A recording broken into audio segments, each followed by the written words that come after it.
Hello and welcome to UPSC Uday by Unacademy. I hope you all are doing well. आपकी तैयारी अच्छी चल रही होगी और आज की तारीख है 12 सितंबर और आज हम करेंगे द हिंदू का डेली न्यूज़ एनालिसिस।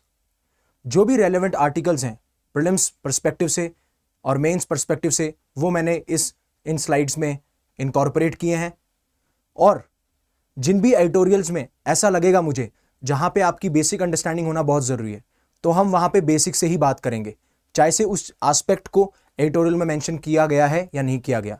तो जो बिगनर लोग हैं उनको भी अच्छे से समझ में आएगा और जो एडवांस लोग हैं जो काफ़ी सालों से इस यूपीएससी की तैयारी कर रहे हैं उनके लिए भी एक तरीके से रिविजन हो जाएगा जब हम बेसिक्स को कवर कर रहे होंगे। So let's begin. तो जैसा कि ये देख रहे हैं कि मैं ये आर्टिकल करने वाला हूँ cover, you can just have an overview over it. ठीक है, जैसे इंडिया सिकल सेल चैलेंज हो गया, इवन पब्लिक अकाउंट से रिलेटेड एडिटोरियल आया है, अफगानिस्तान ने तापी पाइपलाइन की जो वर्क है जो रुका हुआ था काफ़ी टाइम से उसको शुरू किया है, कैबिनेट ने कुछ स्कीम अप्रूव किए हैं। So we will talk about all of these. So again first article है इंडियाज सिकल सेल चैलेंज।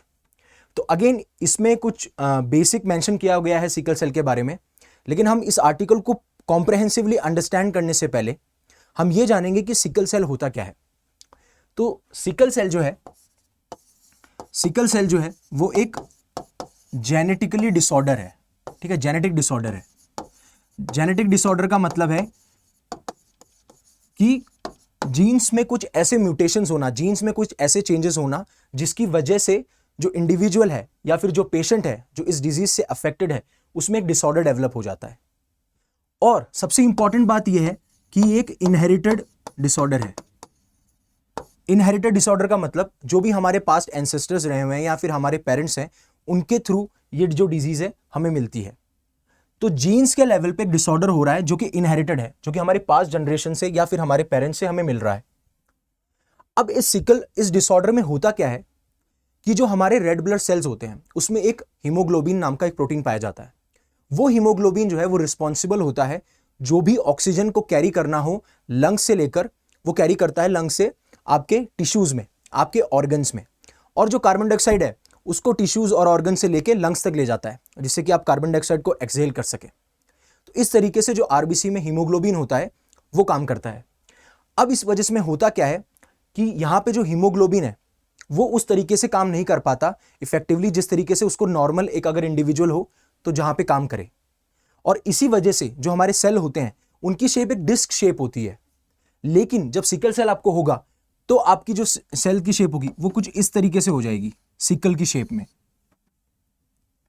और इसमें देखा गया है कि जो सिम्टम्स होते हैं कि आपको बहुत ज्यादा बार बार पेन होगा अलग अलग रीजन्स में, अलग अलग ऑर्गन्स में, अनीमिया की शिकायत होगी। जो नॉर्मल इंडिविजुअल होता है जिसका जितना ब्लड काउंट होता है उससे लो नंबर ऑफ या फिर less number of blood count होगा जिसे हम एनीमिया कहते हैं। और अभी तक इसका कोई एक पर्टिकुलर आप कह सकते हो कि कोई क्योर नहीं आया है जिससे कि हम इसको अच्छे से क्योर कर सके। सो मैं नेक्स्ट स्लाइड्स में आपको दिखाऊंगा जो मैंने आपको बताया सिकल सेल के बारे में। तो जैसा कि आप देख सकते हो यहां पे ये आपके नॉर्मल रेड ब्लड सेल्स हैं। ठीक है, जो देखिए ये डिस्क शेप है पूरी, आप देख पा रहे होगे ये डिस्क शेप है। और इसमें क्या होता है, रेड ब्लड सेल्स जो है वो आपके फ्लो करते हैं फ्रीली, जो ब्लड वेसल्स होती हैं। ठीक है, ये नॉर्मल हीमोग्लोबिन होता है। लेकिन जब आपको सिकल सेल हो जाएगा तब आपकी शेप कैसी हो जाएगी, जो मैंने आपको बताया इस तरीके से कुछ शेप हो जाएगी, क्योंकि यहां पे जो हीमोग्लोबिन है वो प्रॉपर्ली, जो प्रोटीन है हमारा हीमोग्लोबिन वो प्रॉपर्ली फंक्शन नहीं कर पा रहा है, एबनॉर्मल हीमोग्लोबिन है, तो इसे हम सिकल सेल कहते हैं। फिर मैंने आपको बताया कि सिकल सेल जो है वो इनहेरिटेड हीमोग्लोबिन डिसऑर्डर है, मतलब कि जनरेशन से पास आउट हो रहा है। ठीक है, और इसमें क्या होता है कि रेड ब्लड सेल्स जो है वो सिकल या फिर crescent shape, this is called as crescent shape, वो एक्वायर कर लेते हैं। और इसके जो सिम्टम्स है मैंने आपको बताया, अनीमिया होता है, ऑर्गन डैमेज हो जाते हैं और बार बार आपको सीवियर पेन जो है वो एक्सपीरियंस होता है बॉडी में। अगेन सिम्टम्स मैंने बताया, क्रोनिक अनीमिया होता है, पेनफुल एपिसोड्स होते हैं, डिलेड ग्रोथ एंड प्यूबर्टी होती है। और इस सिकल सेल की वजह से जो लाइफ का स्पैन होता है वो भी अराउंड 40 ईयर्स के अराउंड हो जाता है। तो ये पूरी इंफॉर्मेशन है सिकल सेल से रिलेटेड। सिकल सेल को अपन प्रिवेंट भी कर सकते हैं, जैसे आपने ब्लड ट्रांसफ्यूजन सुना होगा कि ब्लड का ट्रांसफर कर लिया तो आपको अनीमिया से रिलीफ मिल जाएगा। जैसे मैंने आपको बोला, अनीमिया में क्या होता है, जो आपका नॉर्मल इंडिविजुअल का ब्लड काउंट होता है उससे कम आपका ब्लड बन रहा होता है, तो आपका ब्लड ट्रांसफ्यूजन से हो जाएगा। फिर आपके पास में एक हाइड्रोक्सी यूरिया है। ये मेडिकेशन जो है वो आपको हेल्प करती है जो बार बार आप पेन महसूस कर रहे हो डिफरेंट ऑर्गन्स में या बॉडी में, उसको कम करने में या उसको थोड़ा सा रिलीफ दिलाने में। और जीन थेरेपी भी है जिसमें जो भी जीन के लेवल पे आपका डिसऑर्डर है, जिस भी जीन में आपके म्यूटेशन हुए हैं, चेंजेस हुए हैं और उस वजह से आप इफेक्ट हो रहे हो और उस वजह से आपको सिकल सेल हो रहा है, तो उसके लिए भी हमारे पास में जीन थेरेपी है। बट एक जो अच्छे तरीके से बात की जाए कि हमारे पास में कोई क्योर है, तो वो नहीं है। So now let's back to the article जहां पे ये बात करते हैं कि सिकल सेल चैलेंज की। तो इस आर्टिकल में ये बात की गई है कि लास्ट ईयर प्रधानमंत्री मोदी जी ने क्या किया था, national sickle cell anaemia elimination mission launch किया था, जिसमें हमारा मकसद था कि हम 2047 तक इस सिकल सेल जो भी अनीमिया है, जो भी डिजीज है, उसको हम एलिमिनेट कर देंगे। इस आर्टिकल में यह बात की जाती है कि क्या ऐसे चैलेंजेस हैं जिसकी वजह से सिकल सेल अनीमिया या फिर सिकल सेल जो डिजीज है वो हमारे लिए बहुत बड़ा चैलेंज बनी हुई है, और किस तरीके से हम उन जो सिकल सेल की प्रॉब्लम्स है, जो चैलेंजेस हैं, उनको ओवरकम कर सकते हैं। तो इसमें जो आपके एडिटर हैं वो बात करते हैं कि सबसे बड़ा फैक्टर यह है कि जो सिकल सेल है, पहली बात जो स्टेटस है अभी इंडिया में स्टेटस ये है कि इंडिया जो है वो सेकंड लार्जेस्ट है। इंडिया जो है सेकंड लार्जेस्ट है इन टर्म्स ऑफ पेशेंट्स। मतलब अगर all over the world million cases हैं तो उसमें से इंडिया जो है वो सेकंड लार्जेस्ट है, जहां पे सबसे सेकंड नंबर पे जो सिकल सेल से अफेक्टेड पेशेंट्स हैं वो पाए जाते हैं। तो इतनी ग्रेव सिचुएशन है, ठीक है। दूसरी बात अब इनको इश्यूज क्या आते हैं, जैसे कि मैंने आपको बोला कि चैलेंजेस हैं कि ये जो हेल्थ इश्यूज फेस करते हैं, ठीक है। हेल्थ इश्यूज मैंने आपको बताए, अनीमिया फेस करते हैं, बार बार रेकरेंट जो है पेनफुल एपिसोड्स होते हैं, पेन एक्सपीरियंस करते हैं। उसके बाद में फटीग रहता है, इनको बहुत ज़्यादा दिक्कतें रहती हैं, लाइफ स्पैन शॉर्ट होता है। तो एक तो ये चैलेंज है। उसकी वजह और क्या होता है, they also face social stigma, ठीक है। ये सोशल स्टिग्मा भी फेस करते हैं। सोशल स्टिग्मा कैसे फेस करते हैं, काफ़ी बार सोसाइटी के अंदर इनको जेनेटिकली इंफीरियर कह दिया जाता है। जेनेटिकली इंफीरियर का मतलब ये है कि जो नॉर्मल इंडिविजुअल है उसके सारे जीन्स हेल्दी हैं, जिस वजह से वो फंक्शन कर पा रहा है। बट सिकल सेल में जैसे मैंने आपको बताया कि कुछ ऐसे जीन्स होते हैं जिनमें डिसऑर्डर होने की वजह से ये आपको डिजीज देखने को मिलती है।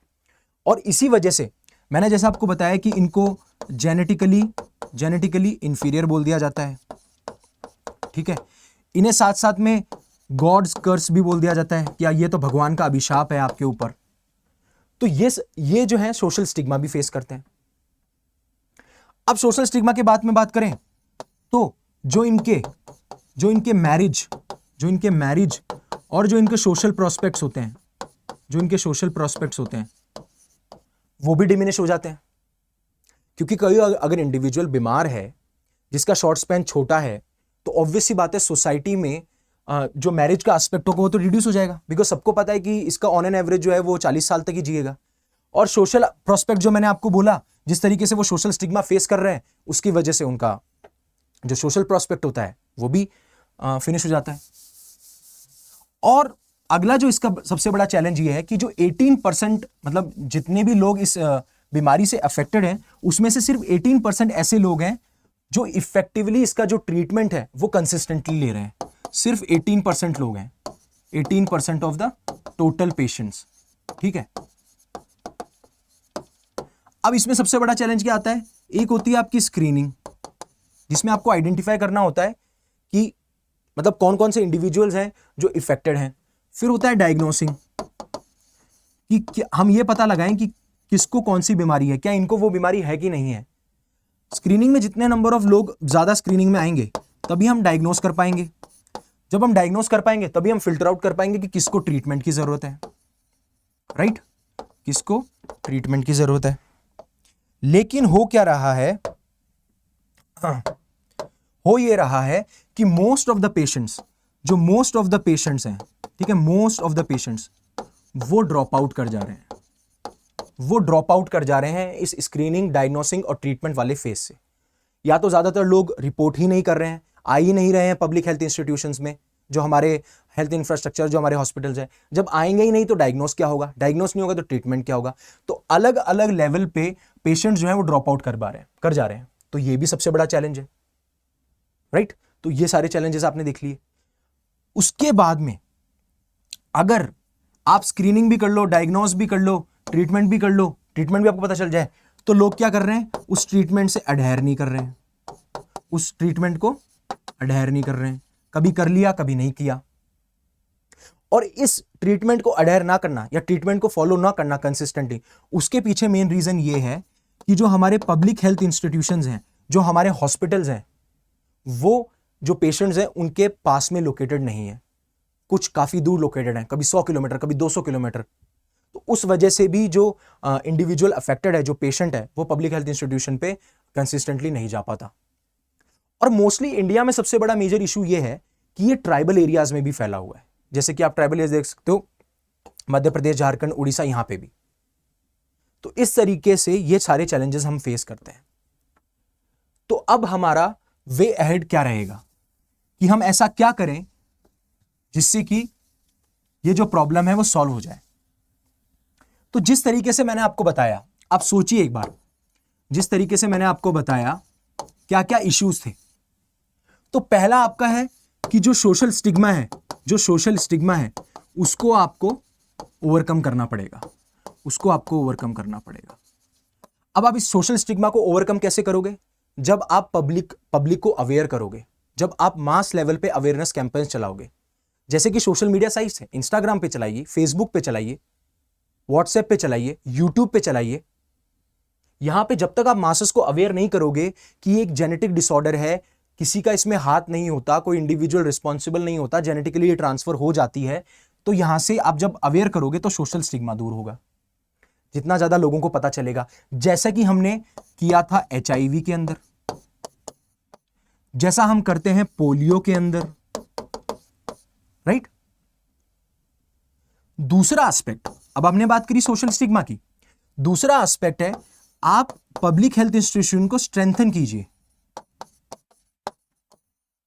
जैसे कि आप इसमें फंडिंग दीजिए जिससे कि जो पब्लिक हेल्थ इंस्टीट्यूशन, जो हॉस्पिटल्स हैं या जो क्लिनिक्स हैं, वो जो पेशेंट्स हैं उनके पास में सेटअप हो पाए, उनके आसपास के इलाके में सेटअप हो पाए, जिसकी वजह से जो उनको रिक्वायरमेंट है वो उनकी पूरी हो पाए और ट्रीटमेंट कंप्लीट हो पाए, राइट। और तीसरा ये बात है कि जो मैंने आपको बताया स्क्रीनिंग वाली बात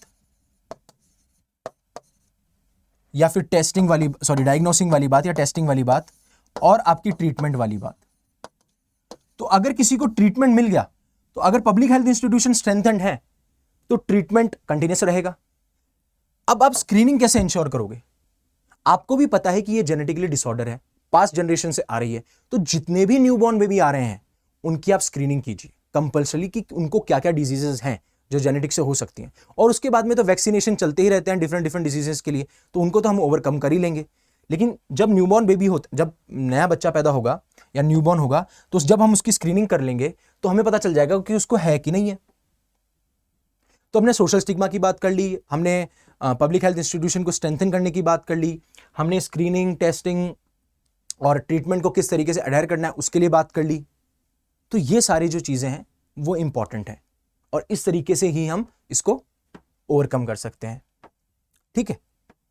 तो अगेन यही बोला गया है इसके अंदर, पूरे आर्टिकल के अंदर ही यही बात की गई है कि जो अडेरेंस है, कि जो ट्रीटमेंट आपको दिया जा रहा है उसको कंसिस्टेंटली फॉलो किया जाए वे हेड के अंदर, और उसके बाद में आप स्टिग्मा रिड्यूस कीजिए, जैसे यहाँ पे बात करी है, डायग्नोसिंग बढ़ाइए और ड्रग्स के लिए करिए, ठीक है। तो इस तरीके से सारी बात की गई है। तो होप आपको ये आर्टिकल समझ में आया होगा। इस आर्टिकल में सिकल सेल के बारे में ज्यादा बताया नहीं गया, इसलिए मैंने आपको ये स्लाइड बताई, स्लाइड और साथ साथ में नॉलेज दी जिससे कि आपका इस टॉपिक पे कमांड हो, ठीक है। अब बात करते हैं पब्लिक अकाउंट की। तो हर साल क्या होता है, पार्लियामेंट में कुछ कमिटीज हैं जिनका गठन होता है या जिनको एस्टैब्लिश किया जाता है। उसी में से एक कमिटी है पब्लिक अकाउंट कमिटी, PAC। अब इस आर्टिकल में बात यही की गई है कि किस तरीके से एक कॉन्स्टिट्यूशनल स्कीम के तहत पार्लियामेंट की रिस्पॉन्सिबिलिटी होती है कि वो एंश्योर करे कि फाइनेंशियल रिसोर्सेज को कहां यूज किया जा रहा है। अब सिर्फ पार्लियामेंट का यही फंक्शन नहीं है कि जो पार्लियामेंट जो फाइनेंशियल रिसोर्सेज हैं उन्हीं की अकाउंटेबिलिटी को इंश्योर किया जाए, या फिर फाइनेंशियल रिसोर्सेज को कहाँ पे यूटिलाइज किया जा रहा है उसी को किया जाए। उसके अलावा पार्लियामेंट की रिस्पॉन्सिबिलिटीज यहाँ लॉ को बनाना, उसके बाद में पार्लियामेंट की रिस्पॉन्सिबिलिटीज हैं डेलिब्रेशंस करना, डिस्कशंस करना, ठीक है, जो भी अर्जेंट मैटर हैं पब्लिक इंपॉर्टेंस के उनको उठाना, उसके ऊपर अपने व्यूज प्रेजेंट करना, कुछ अगर अमेंडमेंट्स या बिल लाने हैं वो करना, कॉन्स्टिट्यूशन में चेंजेस करने हैं वो करना, काफी फंक्शंस होते हैं पार्लियामेंट के। लेकिन हमें सबसे इंपॉर्टेंट यह है कि पब्लिक अकाउंट कमेटी से पहले हमें यह जानना जरूरी है कि why do we need parliamentary committees. Parliamentary committees तो होती हैं, मतलब पार्लियामेंट के लेवल पे कुछ कमिटीज को बनाया जाता है, कोई स्पेसिफिक पर्पस के लिए बनती है, टेम्पररी पीरियड के लिए, उसे हम एडहॉक कहते हैं, और कुछ एग्जिस्टिंग होती हैं जो हर साल बनती हैं, उन्हें हम स्टैंडिंग कमिटीज कह देते हैं। ठीक है, तो हम इसके बारे में बात करेंगे। पहला सबसे बड़ा सवाल यही आता है, अब जिससे आपको बेटर अंडरस्टैंडिंग हो पब्लिक अकाउंट कमेटी की, कि why do we need parliamentary committees, right. तो पहला होता है लेजिस्लेटिव एक्सपीरियंस। लेजिस्लेटिव एक्सपीरियंस का मतलब यह है जो भी एमपीज सेलेक्ट होके आए हैं हमारे पार्लियामेंट के अंदर, वो जो होते हैं वो जर्नलिस्ट होते हैं, उनके पास में एक स्पेसिफिक नॉलेज नहीं होती है। अगर आप देखेंगे कि कोई साइंस एंड टेक का एक टॉपिक आ गया, साइंस एंड टेक्नोलॉजी का, तो शायद उनके पास में वो नॉलेज नहीं होगी। कोई पॉलिटिक्स से रिलेटेड आ गया, कोई इंटरनेशनल रिलेशन से रिलेटेड आ गया, तो ऐसा एक इंडिविजुअल जिसके पास में हर एक टॉपिक से लेकर स्पेसिफिक डोमेन में नॉलेज हो, वो बहुत डिफिकल्ट होता है। इसीलिए हमें पार्लियामेंट्री कमिटीज का गठन करना होता है, जिसमें कि हम एक्सपर्ट्स को इन्वॉल्व करते हैं। उन्हीं के मेंबर्स में से, जो पार्लियामेंट के मेंबर्स होते हैं, उन्हीं में से सेलेक्ट किया जाता है जो कि सब्जेक्ट मैटर एक्सपर्ट होते हैं, और वो अच्छे से इस पे क्या कर पाते हैं, अच्छे से इस पे अपने व्यूज, ओपिनियंस और जो भी पॉइंट्स उन्हें देने होते हैं वो दे पाते हैं, जिससे कि अगर कोई लॉ पास हो रहा है तो वो कॉम्प्रहेंसिव लॉ हो, जिससे कि अगर कोई स्क्रूटनी हो रही है किन्हीं बिल्स की और किन्हीं फंड्स की, फाइनेंशियल रिसोर्सेज की, तो वो अच्छे से हो। दूसरा मैं बात करता हूं डिटेल्ड स्क्रूटनी की। क्यों किया जाता है डिटेल्ड स्क्रूटनी? डिटेल्ड स्क्रूटनी का मतलब है जो एमपीज होते हैं यार, जो हमारे एमएलएज होते हैं, उनके पास में इतना टाइम नहीं होता कि वो किसी एक पर्टिकुलर सब्जेक्ट पे अपना टाइम इन्वेस्ट कर सके, प्रॉपर्ली उस पे इतना टाइम अलोकेट कर सके, क्योंकि उन्हें बाकी मुद्दे भी देखने होते हैं। उनके लिए सबसे इंपॉर्टेंट होता है कि हम पब्लिक को कितना एफिशिएंटली और इफेक्टिवली सर्व कर पाए। तो इसी वजह से डिटेल्ड स्क्रूटनी जो है वो पार्लियामेंट्री कमिटीज का रिस्पॉन्सिबिलिटी हो जाता है, टाइम की पॉसिटी की वजह से, स्कैर्सिटी ऑफ टाइम की वजह से एमपीज के पास में। ठीक है, फिर उसके बाद में ये act as a mini parliament also. ठीक है, अब आप बोलेंगे मिनी पार्लियामेंट कैसे? पार्लियामेंट का मतलब है कि उसमें काफी एमपीज और एमएलएज हैं, right, at different level, at centre और स्टेट लेवल। मिनी पार्लियामेंट में भी कुछ पार्लियामेंट्री कमिटीज में भी काफी ऐसे मेंबर्स होते हैं जो मेंबर्स हैं पार्लियामेंट के, उन्हीं में से कुछ लोग इन पार्लियामेंट्री कमिटीज में होते हैं, तो वो रिप्रेजेंट कर रहे होते हैं उन्हीं एमपीज को। ठीक है, इसी वजह से जो पार्लियामेंट का एक व्यू होता है, उसी तरीके से यहाँ पे जो एमपीज होते हैं वो इन पार्लियामेंट्री कमिटीज का हिस्सा होते हैं।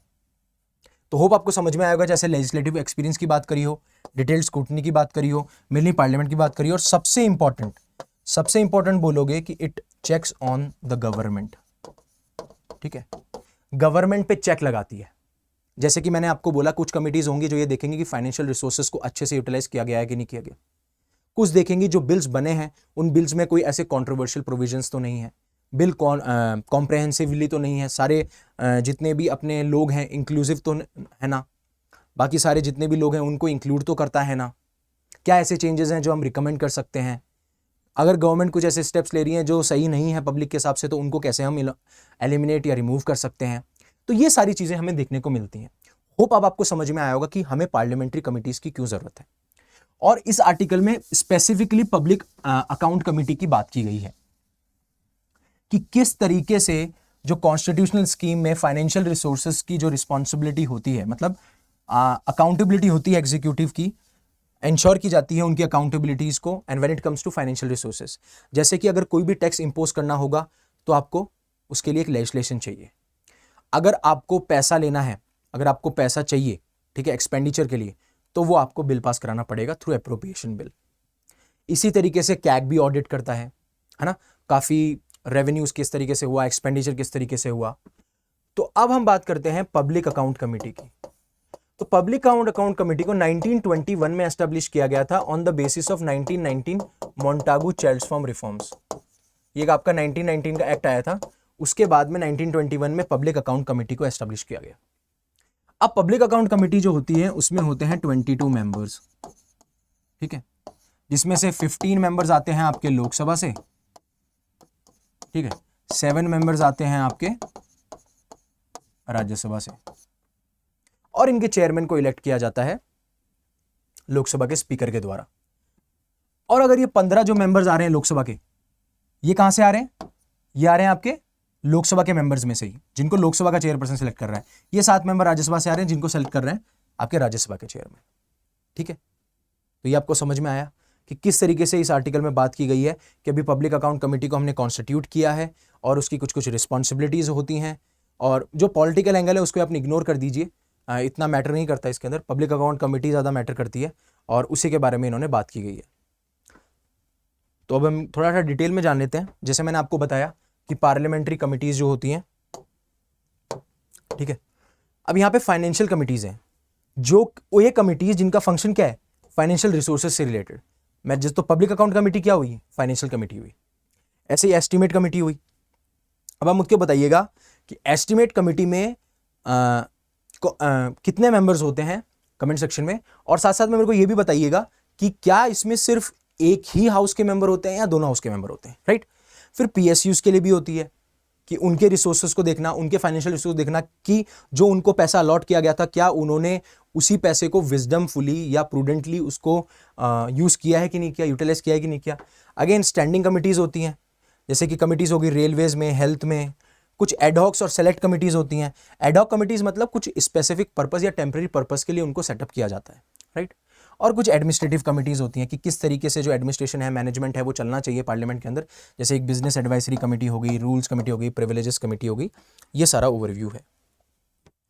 अब जैसे मैंने आपको बताया पब्लिक अकाउंट कमेटी के बारे में, तो एस्टेब्लिशमेंट की बात करते हैं। मैं आपको बता चुका हूं वैसे इसके बारे में, लेकिन फिर भी हम एस्टेब्लिशमेंट की बात करते हैं। तो मैंने अगेन बताया कि इसको 1921 में इंट्रोड्यूस किया गया था।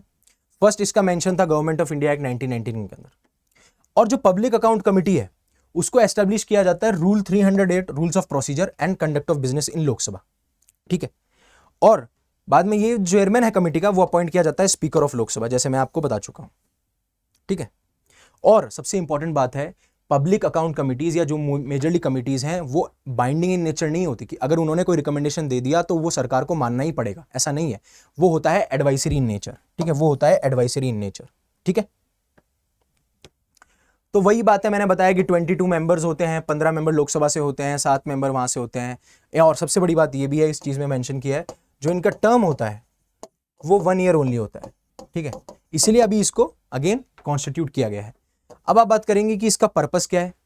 तो पर्पस आप देख लीजिए कि पर्पस इसको यह बताया गया कि आपको जो मनी ग्रांट हुआ, जो सरकार को मनी दिया गया पार्लियामेंट के द्वारा, तो क्या उस मनी को जो स्कोप था उसी के अकॉर्डिंग यूटिलाइज किया कि नहीं किया, क्या आपने विजडम लगाई कि नहीं लगाई, आप जो रिसोर्सेस को मैनेज कर रहे थे आपने उनको जुडिशियसली मैनेज किया कि नहीं किया, या फिर आपने सिर्फ एक्सपेंडिचर बिना फालतू में ही, कोई गोल नहीं, कोई एम नहीं, कोई एस्पिरेशन नहीं, उसके खिलाफ आपने यूज कर दिया, ठीक है। एक प्लान होना चाहिए, क्या उसके तहत आपने यूज किया, अगर किया तो ठीक है, नहीं किया तो पब्लिक अकाउंट कमेटी उसको देखती है, ठीक है। होपफुली आपको समझ में आया होगा। तो ये 2 आर्टिकल्स थे जो कि बहुत मेन थे।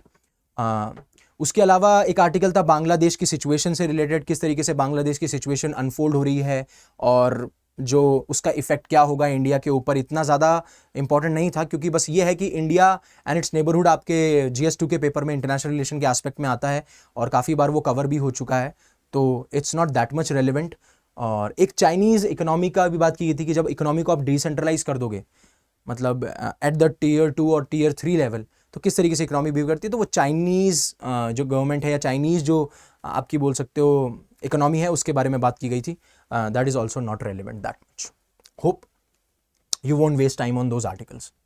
सो नाउ एक न्यूज़ निकल के आ रही है कि अफगानिस्तान जो है वो तापी पाइपलाइन पे अपना काम शुरू कर रहा है।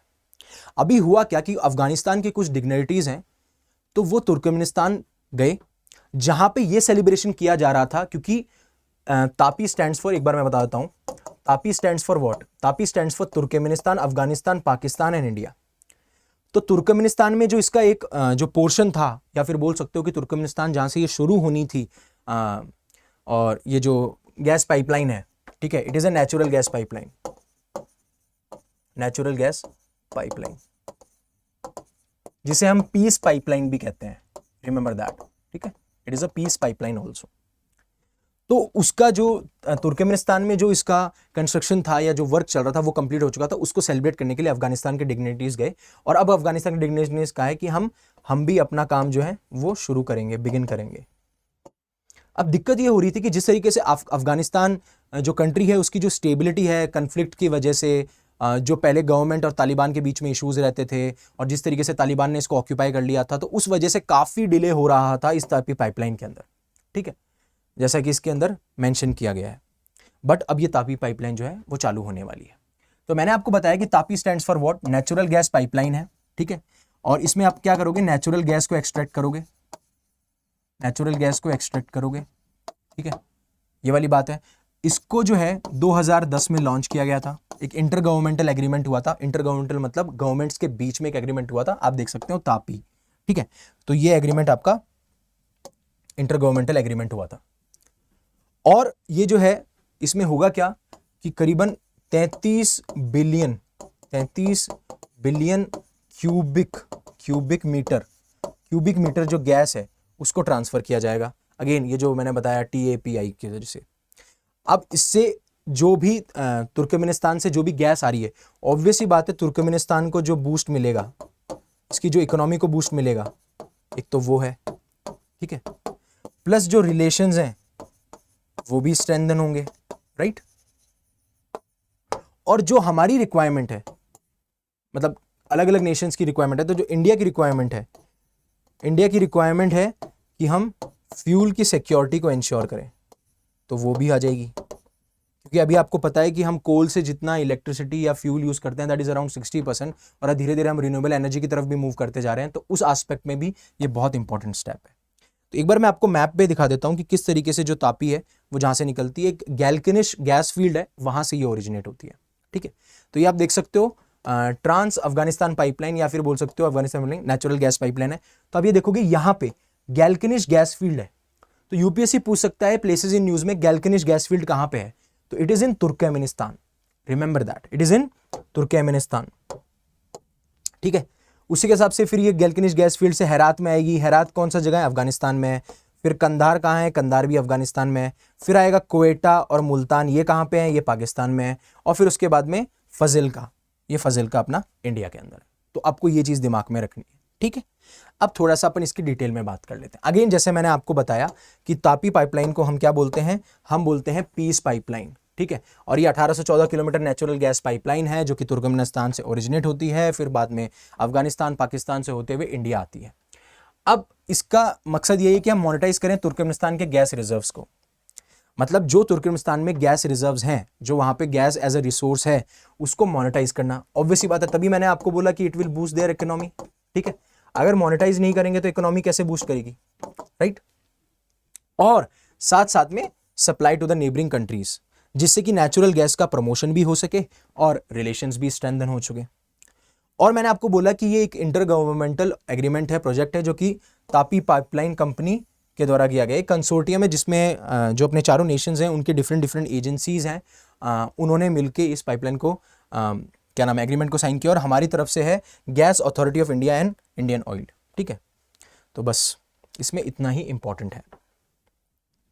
अगला आर्टिकल जो आता है कि कैबिनेट ने एक स्कीम अप्रूव की है जिसमें फंडिंग करा है 10,900 करोड़ का, ये उसकी फंडिंग है, मतलब इतना पैसा खर्च किया जाएगा स्कीम के लिए।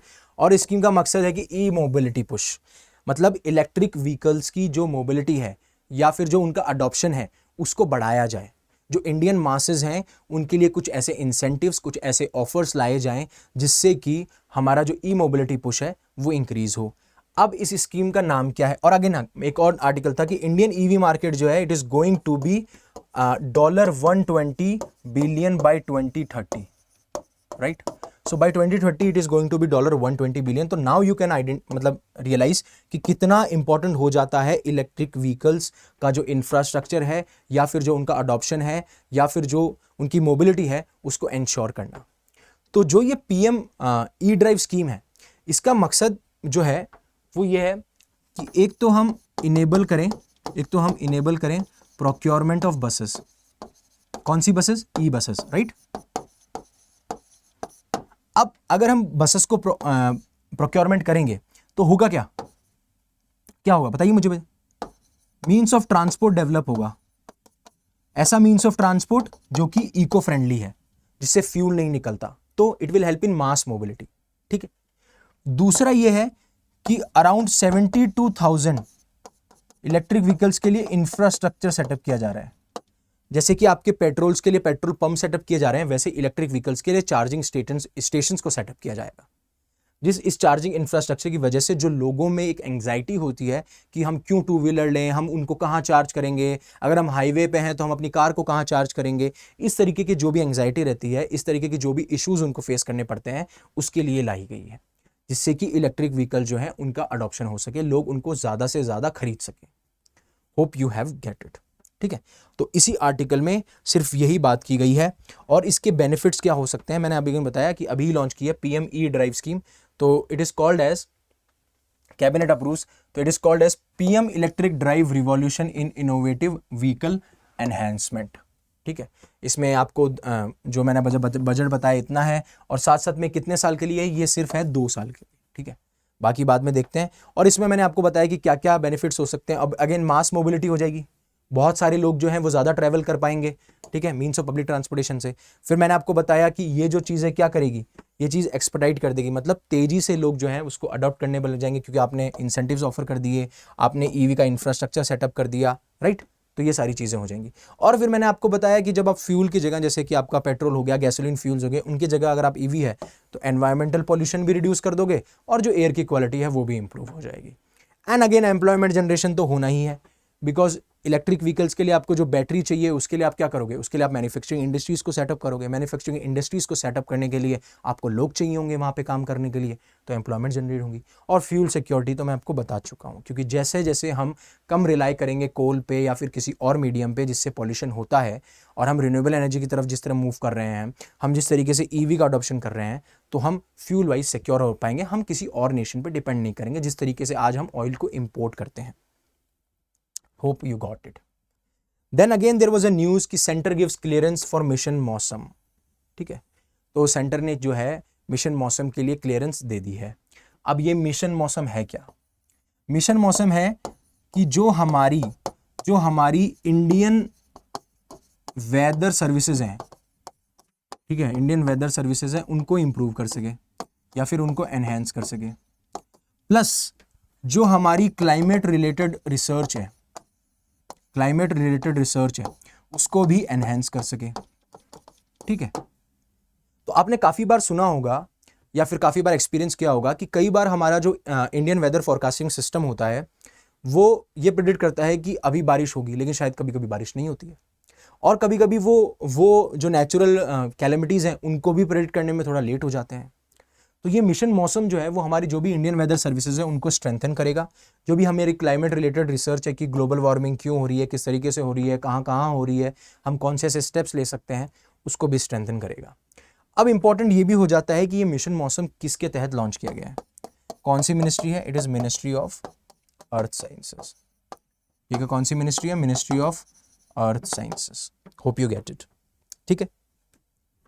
बस इसमें इतना ही था। और हाँ, इसमें मतलब कि आपकी न्यू जनरेशन सैटेलाइट्स को यूज़ किया जाएगा, रडार्स को यूज़ किया जाएगा, जिससे कि जो आपकी फोरकास्टिंग सर्विसेज हैं उसको इफेक्टिव बनाया जा सके, उसको एफिशिएंट बनाया जा सके, ठीक है। तो बस यही है कि व्हाट आर द बेनिफिट्स। तो अगेन मैंने आपको बोला कि जो इंडिया का वेदर है और जो क्लाइमेट रिलेटेड साइंस है उसमें क्या करेगा, उसमें ट्रांसफॉर्मेशन लेके आएगा। जो हमारे स्टेक होल्डर्स हैं, चाहे से वो सिटीजन्स हों, चाहे से आप बात करें क्या नाम है, जो आपके जो सर्विसेज को यूज़ करने वाले हैं, जो साइंटिस्ट हो गए या फिर जो डिपार्टमेंट्स हो गए वेदर रिलेटेड, या फिर लास्ट माइल यूज़र्स हो गए, वो भी एक्सट्रीम वेदर इवेंट्स को क्या नाम है टैकल कर पाएंगे, और साथ साथ में यही बात की गई है कि हम किस तरीके से जो है हाईली एक्यूरेट प्रेडिक्शन दे पाएँ, किस तरीके से हम टाइमली वेदर सर्विसेज प्रोवाइड कर पाएँ जिससे कि नेचुरल कैलेमिटीज़ ना आए। अब नेचुरल कैलेमिटीज़ में कोस्टल एरियाज़ भी डिस्ट्रॉय हो जाते हैं, कई बार हमारी क्रॉप्स खत्म हो जाती है, तो वो सारी चीज़ें इंश्योर करने के लिए हमें करना पड़ेगा। एंड देन अगेन कौन इंप्लीमेंट कर रहा है मौसम मिशन को? जैसे मैंने आपको बताया कि ये मिनिस्ट्री ऑफ अर्थ साइंसेज इसको इंप्लीमेंट कर रही है, और 3 ऑर्गेनाइजेशन है, Indian meteorological department, Indian institute of tropical meteorology and national centre for medium range weather forecasting. तो again it is not that much important कौन कौन सी ऑर्गेनाइजेशन है, शायद ये नहीं पूछा जाएगा, बट यू शुड रिमेंबर कि मिनिस्ट्री ऑफ अर्थ साइंसेज इसको लॉन्च कर रही है। ठीक है, again there is a news कि कैबिनेट ने अप्रूव किया है health care for all age 70 and above. तो हमारे जो प्राइम मिनिस्टर मोदी साहब हैं उन्होंने ये बोला कि हम हेल्थ केयर प्रोवाइड कर रहे थे, ठीक है, तो इन्होंने बोला कि अप्रूव किया कि हेल्थ कवरेज दिया जाएगा जिनकी भी एज 70 या उससे अबव है, ठीक है, उनको हेल्थ केयर सर्विस दिया जाएगा इर्रेस्पेक्टिव ऑफ इनकम, कि उनकी क्या इनकम है। जब हम बात करते हैं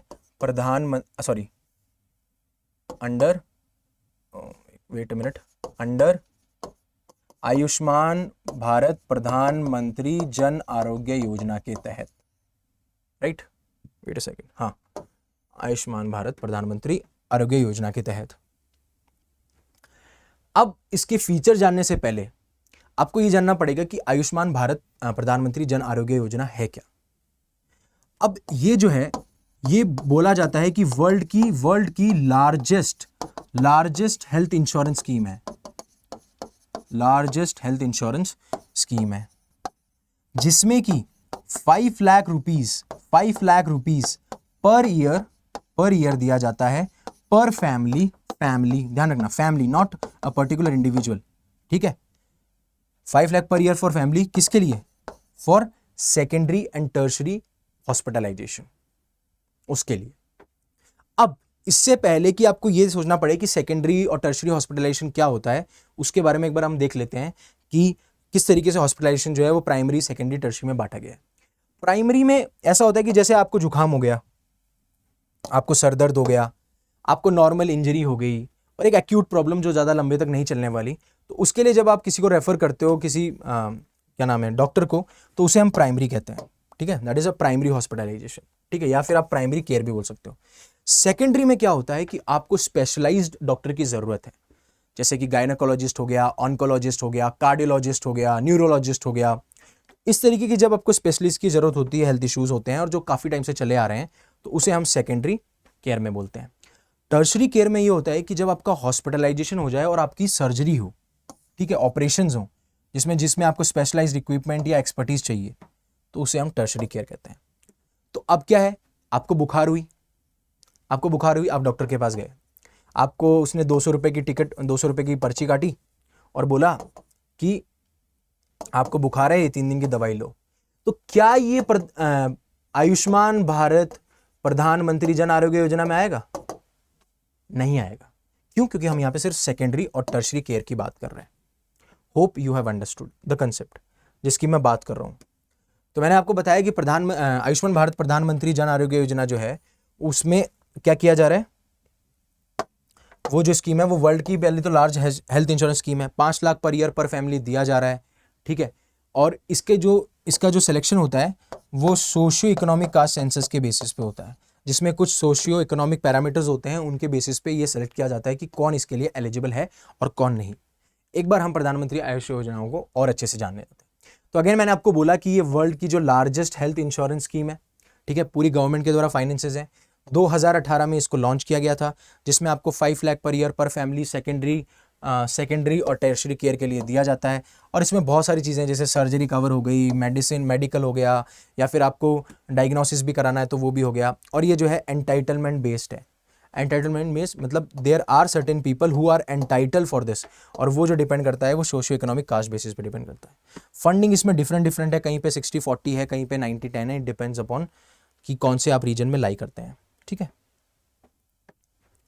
हाँ, तो मैं जो बता रहा था, अब इसमें ऐसा होता है कि जो 70 साल से ऊपर हैं, पहली बात तो अगर 70 साल से ऊपर के लोग इस स्कीम के तहत आ रहे हैं ठीक है, कोई फैमिली है उसमें 70 साल का, कोई इंडिविजुअल है या ज़्यादा लोग हैं, अगर वो इसमें क्या नाम है स्कीम में आते हैं तो उनको 5 लाख का और टॉपअप मिलेगा, 5 लाख रुपए और ज़्यादा मिलेंगे, और वो स्पेसिफिकली उन्हीं के लिए ही होगा, स्पेसिफिकली फॉर देम ओनली, ठीक है, specifically for them only, remember this. और अगर कोई इंडिविजुअल आपके CGHS central government health services में आ रहा है, ECHS में आ रहा है, या फिर आपके CAPF की कोई आपकी इंश्योरेंस स्कीम है उसमें आ रहा है, ठीक है, तो ये डिपेंड करेगा इस इंडिविजुअल पे कि क्या ये जो एग्जिस्टिंग स्कीम है उन्हीं के साथ रहे, या फिर ये जो नई जो स्कीम आई है जिसमें 70 साल से अबव जो लोग हैं उनको 5 लाख रुपए मिलेंगे, तो या उसमें है, ये टोटली उनका कॉल है। और जिन्होंने प्राइवेट इंश्योरेंस ले रखा है, तो अब आप बोलेंगे क्या वो एलिजिबल है? हाँ, ये भी एलिजिबल है, ठीक है। तो ये आपको चीज दिमाग में रखनी है, बस इसी आर्टिकल में यही सारी बात की गई है। अब जो हमारा लास्ट न्यूज है, अभी हुआ क्या था कि DGCI ने, ठीक है, DGCI ने क्या किया, अप्रूवल दे दिया एक क्या नाम है, एक फार्मास्यूटिकल कंपनी थी, उसको अप्रूवल दे दिया जो उनकी प्रेसबायोपिया एक आप बोल सकते हो कि एक एजिंग रिलेटेड इलनेस है, जिसमें एक एज के बाद में आफ्टर 40 आपको जो क्लोजर ऑब्जेक्ट्स हैं वो दिखना बंद हो जाते हैं, या फिर दिखना बंद इन सेंस कि वो ब्लर हो जाते हैं, ठीक है। उसके लिए क्या किया था, एक प्रेस वू करके, ठीक है, प्रेस वू करके एक इन्होंने आई ड्रॉप निकाली थी, ठीक है। अब वो आई ड्रॉप जो थी उसको तो आपने अप्रूवल दे दिया पहले, लेकिन सेंटर ने मना कर दिया। सेंटर ने बोला कि ये जो अभी हमने अप्रूवल दिया है it is over false claim, ऐसा कुछ नहीं होता है कि कोई आप अगर आई ड्रॉप डालोगे और आपका प्रेसबायोपिया जो है वो जो इशू है वो रिजॉल्व हो जाएगा, क्योंकि 40 के बाद में ये मोस्टली काफ़ी लोगों में होता है जिसमें उनके क्लोजर ऑब्जेक्ट जो हैं वो ब्लर हो जाते हैं। तो इस तरीके से इसमें बात की गई है और इसको अभी तक विथहोल्ड कर दिया गया है। Hope I have covered everything. Yes, so this is PresVu only जो DGCI ने अप्रूव किया था, ठीक है। अब अगेन इसमें जानेंगे कि जो आपका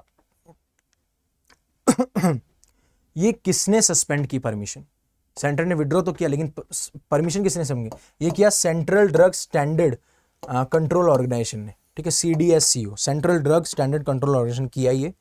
और पहले हम जानते हैं कि प्रेसबायोपिया क्या होता है। अब प्रेसबायोपिया जो है वो एज रिलेटेड एक कंडीशन होती है जिसमें कि आपकी आईज जो है वो ग्रेजुअली जो है एबिलिटी लूज कर देती है नियर बाय ऑब्जेक्ट्स पे फोकस करना, मतलब नियर बाय जो आपके जस्ट पास में है जो ऑब्जेक्ट्स हैं उन पे आप फोकस ज़्यादा नहीं कर पाते हो, वो धीरे धीरे एज के साथ में आपकी वो एबिलिटी कम होती जाती है। और उस एबिलिटी की वजह से होता क्या है कि people usually start to develop presbyopia at around the age of 40, जो मैंने आपको बताया।